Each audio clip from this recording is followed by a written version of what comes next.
Hello students, आज की class में आपका स्वागत है। नया चैप्टर है। आज हम सीखेंगे एल्डिहाइड व कीटोन्स का निर्माण और अभिक्रिया रहेगी डिहाइड्रोजनीकरण। ठीक है, हेडिंग डालिए एल्कोहल्स के उत्प्रेरकी डिहाइड्रोजनीकरण के द्वारा। देखो बेटा, एल्कोहल्स के डिहाइड्रोजनीकरण से हम एल्डिहाइड भी बना सकते हैं और कीटोन्स भी बना सकते हैं, दोनों चीजें बनाएंगे, है ना। तो पहली हेडिंग डालिए एल्डिहाइड्स। एक बात और मेरी ध्यान रखना कि एल्डिहाइड्स का निर्माण केवल प्राथमिक अल्कोहल से होगा। किससे होगा? प्राथमिक अल्कोहल से। तो लिखते हैं कि जब किसी प्राथमिक अल्कोहल की वाष्प को 573 केल्विन ताप पर लाल तप्त कॉपर के ऊपर प्रवाहित किया जाता है तो डिहाइड्रोजनीकरण के फलस्वरूप एल्डिहाइड्स बनते हैं। देखा बेटा, बात समझिए। सबसे बड़ी बात है कि यहाँ पर अभिक्रिया कौन सी हो रही बेटा? डिहाइड्रोजनीकरण। और डिहाइड्रोजनीकरण का मतलब क्या होता है? वे रासायनिक अभिक्रियाएं जिन अभिक्रियाओं में हाइड्रोजन अणु बाहर निकलता है वो अभिक्रियाएं क्या कहलाती हैं? डिहाइड्रोजनीकरण कहलाती हैं। बी का मतलब बिना और हाइड्रोजनीकरण का मतलब हाइड्रोजन। जिन अभिक्रियाओं में हाइड्रोजन निकल जाए यानी कि H2 निकले, चाहे वो कम से कम एक H2 निकलना चाहिए, एक के बाद में फिर 2, 3, 4 जितने हों, लेकिन कम से कम एक H2 बाहर जब तक नहीं निकलेगा तब तक डिहाइड्रोजनीकरण संपन्न नहीं होगा। चलो देखते हैं। C single bond H, single bond H, single bond H, CH3OH, इसे बोलेंगे मैथिल अल्कोहल या मैथेनॉल। मैथिल अल्कोहल या मैथेनॉल का हम कराएंगे डिहाइड्रोजनीकरण। कॉपर उत्प्रेरक के रूप में इस्तेमाल करेंगे और टेम्परेचर होगा 573। जब 573 केल्विन ताप पर कॉपर को गर्म किया जाता है तो कॉपर कैसा हो जाता है? लाल तप्त हो जाता है। और इस लाल तप्त कॉपर पर प्रवाहित करेंगे प्राथमिक अल्कोहल की वाष्प। क्या प्रवाहित करेंगे? वाष्प। वाष्प रूप में ये अल्कोहल मिलेगा जिसको प्रवाहित करेंगे 573 केल्विन ताप पर गर्म लाल तप्त कॉपर के ऊपर। जैसे प्रवाहित करेंगे तो होगा क्या? ऑक्सीजन से हाइड्रोजन और कार्बन से हाइड्रोजन बंध वितरण होगा। इन बंध वितरण के फलस्वरूप दोनों हाइड्रोजन परमाणु परस्पर मिलकर के एक हाइड्रोजन यौगिक बनाएंगे जिसे क्या बोलेंगे? H2। क्या बोलेंगे बेटा? H2। हाइड्रोजन गैस निकल जाती है। अब हाइड्रोजन गैस निकल रही है, यही कारण है कि इस अभिक्रिया को डिहाइड्रोजनीकरण बोलेंगे। अब देखना HCHO, क्या बचा हमारे पास? HCHO बना जिसे हम फॉर्मल्डिहाइड बोलते हैं। क्या बोलते हैं? फॉर्मल्डिहाइड। और फॉर्मल्डिहाइड कह सकते हो एल्डिहाइड परिवार का प्रथम सदस्य है, फॉर्मल्डिहाइड के नाम से जाना जाता है। आपको एक बात और बता दूं कि फॉर्मल शब्द इसके लिए क्यों लगा। मैंने आपको बताया था any carbonyl compound have one hydrogen inside the carbon, so that's it called known as formal. ठीक है, किसी कार्बोनिल कंपाउंड के आगे यदि H परमाणु जुड़ा हो तो उसमें प्रीफिक्स लगता है फॉर्मल, और फॉर्मल में एल्डिहाइड जोड़ देंगे तो नाम हो जाएगा फॉर्मलडिहाइड। जैसे फॉर्मलडिहाइड बन गई है ऐसी एसिटिल्डिहाइड बनेगी। देखो एथिल अल्कोहल ले लो, CH3, सिंगल बॉन्ड CH2 और सिंगल बॉन्ड OH। अब इसकी वाष्प किस रूप में होगा बेटा? वाष्प रूप। इसकी वाष्प को प्रवाहित करेंगे कॉपर के ऊपर। कॉपर को गर्म करेंगे 573 केल्विन ताप पर। इस ताप पर गर्म करके कॉपर कैसा हो जाएगा? लाल तप्त हो जाएगा। और जब लाल तप्त हो जाएगा तो इसकी एथिल अल्कोहल की वाष्प को जैसे इसमें प्रवाहित करेंगे तो ऑक्सीजन से हाइड्रोजन, कार्बन से हाइड्रोजन बंध वितरण होगा। दोनों हाइड्रोजन परमाणु मिलेंगे और मिलकर हाइड्रोजन यौगिक बनाएंगे। क्या बनेगा? H2। हाइड्रोजन गैस बाहर निकलेगी। बचा क्या तुम्हारे पास? CH3CHO। यही तो बचा, CH3CHO। CH3CHO बनता है। इसे क्या बोलते हैं? एसिटल्डिहाइड। बेटा एसिटल्डिहाइड क्यों बोलते हैं? उसका रीजन देखो, जब किसी कार्बोनिल कार्बन पर या कह सकते हो जब किसी कार्बोनिल यौगिक में कार्बन की संख्या 2 होती है तो वहां प्रीफिक्स क्या लगता है बेटा? एसिड लगता है। क्या लगता है? एसिड। और एसिड में एल्डिहाइड जोड़ दीजिए तो नाम क्या हो जाएगा? एसिटल्डिहाइड। तो इस प्रकार हम फॉर्मल्डिहाइड व एसिटल्डिहाइड दोनों का निर्माण कर सकते हैं। अभिक्रिया हमारी कौन सी है? डिहाइड्रोजनीकरण। ठीक है बेटा, नोट कीजिए। अब जिस प्रकार हमने एल्डिहाइड बनाया उसी प्रकार हम कीटोन्स का भी निर्माण करेंगे। अभिक्रिया सेम होगी, कौन सी होगी? डिहाइड्रोजनीकरण। और जाहिर सी बात है कि विहाइड्रोजनीकरण अभिक्रिया है तो हाइड्रोजन गैस बाहर निकलेगी। ठीक है, तो हेडिंग डालिए कीटोन्स, डालिए हेडिंग, लिखो जब किसी द्वितीयक अल्कोहल की वाष्प को 573 केल्विन ताप पर लाल तप्त कॉपर पर प्रभावित किया जाता है तो कीटोन्स बनते हैं। अब ध्यान देना, कीटोन्स बनेंगे, चलो कैसे बनेंगे? सबसे पहले तो ये जान लो कि इसमें जो कीटोन बनेंगे वो बेटा सममित भी होंगे और असममित भी होंगे, दोनों प्रकार के कीटोन्स हम बनाएंगे, आपको दिखाई देगा। ठीक है, सममित कीटोन्स क्या कहलाएंगे? कौन से कीटोन्स सममित होते हैं?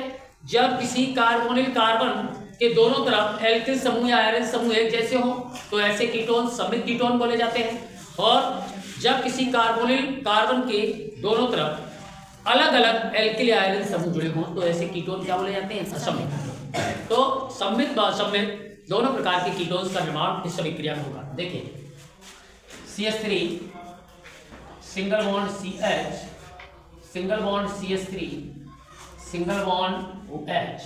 ठीक है, ये अल्कोहल द्वितीयक अल्कोहल है। कैसे पता लगाएंगे कि द्वितीयक अल्कोहल है? मैंने बताया था आपको कि क्रियात्मक समूह से जुड़ा कार्बन अल्फा कार्बन और अल्फा कार्बन से जुड़ा हाइड्रोजन अल्फा हाइड्रोजन, और जब किसी अल्फा कार्बन परमाणु पर अल्फा हाइड्रोजन परमाणु की संख्या 1 होती है तो ऐसा अल्कोहल द्वितीयक अल्कोहल कहलाता है। तो द्वितीयक अल्कोहल की वाष्प है, इस वाष्प को प्रभावित करेंगे कॉपर के ऊपर, टेम्परेचर 573 केल्विन, और इस टेम्परेचर पर इसको गर्म करेंगे। जैसे इसको गर्म करेंगे तो गर्म करने पर ऑक्सीजन से हाइड्रोजन और कार्बन से हाइड्रोजन बंधन होगा, दोनों परमाणु मिलकर के एक अणु बनाएंगे।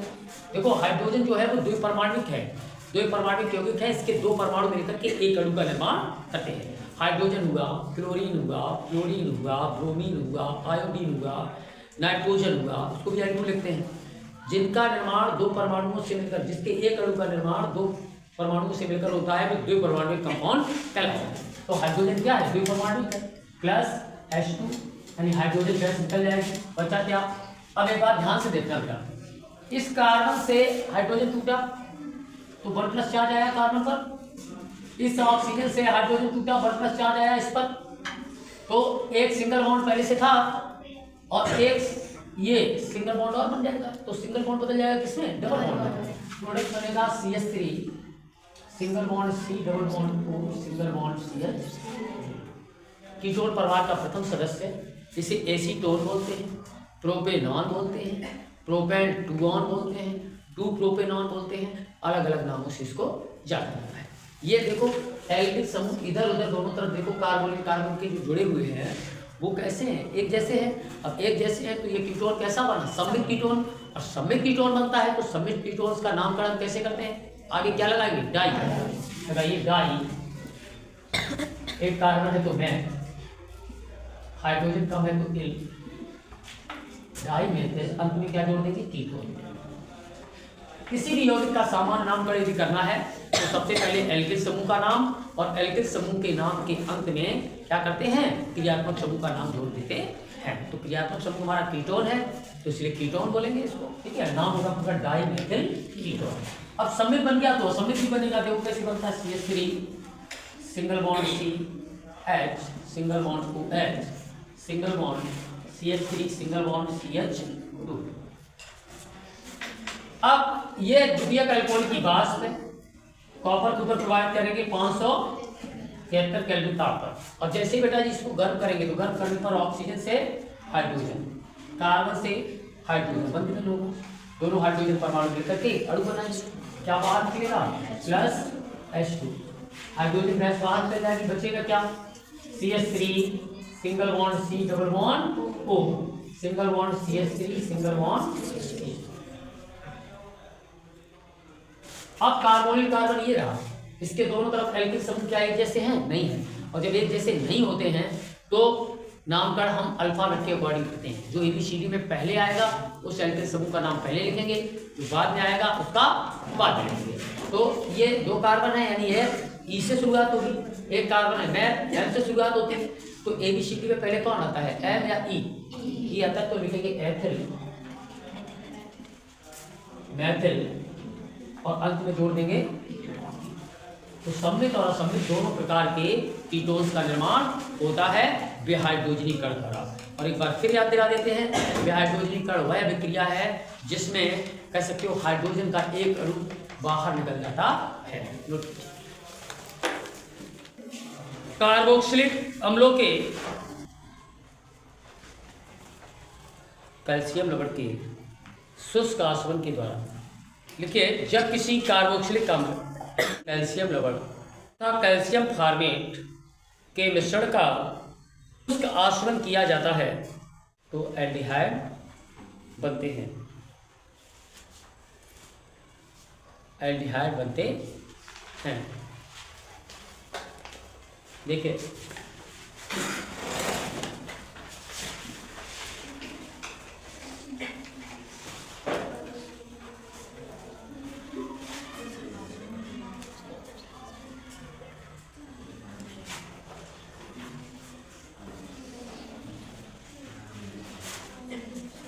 बेटा जी, फॉर्मल्डिहाइड और एसिटिल्डिहाइड दोनों का निर्माण इससे संभव है और दोनों का निर्माण होगा। ठीक है, मान लीजिएगा पहले हम क्या लेते हैं, कैल्शियम फॉर्मेट लेते हैं, यानी कि HCOO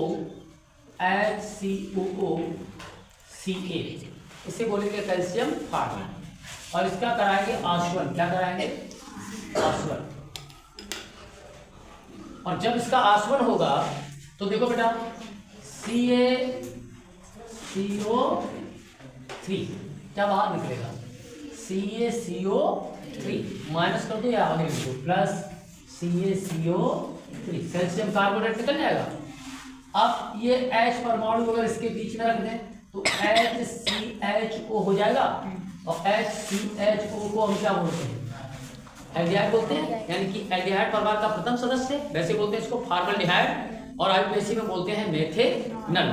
ठीक है, नॉन नहीं, नल, मेथेनल बोलेंगे इसको, क्योंकि ये एल्डिहाइड है। और अगर लगाओगे तो एल्कोहल हो जाएगा। ठीक है, फॉर्मल्डिहाइड बना, ऐसे ही एस्टरडिहाइड बनेगा, CH3 COO CH3 COO Ca, calcium acetate और प्लस कैल्शियम फॉर्मेट HCOO और C कैल्शियम फॉर्मेट, दोनों को लेंगे और दोनों का कराएंगे आसवन। क्या कराएंगे? आसवन। और जैसे ही आसवन होगा तो देखो CaCO3, इधर भी देखो CaCO3 बाहर निकलेंगे। एक यौगिक से एक अणु तो दो यौगिक से कितने अणु?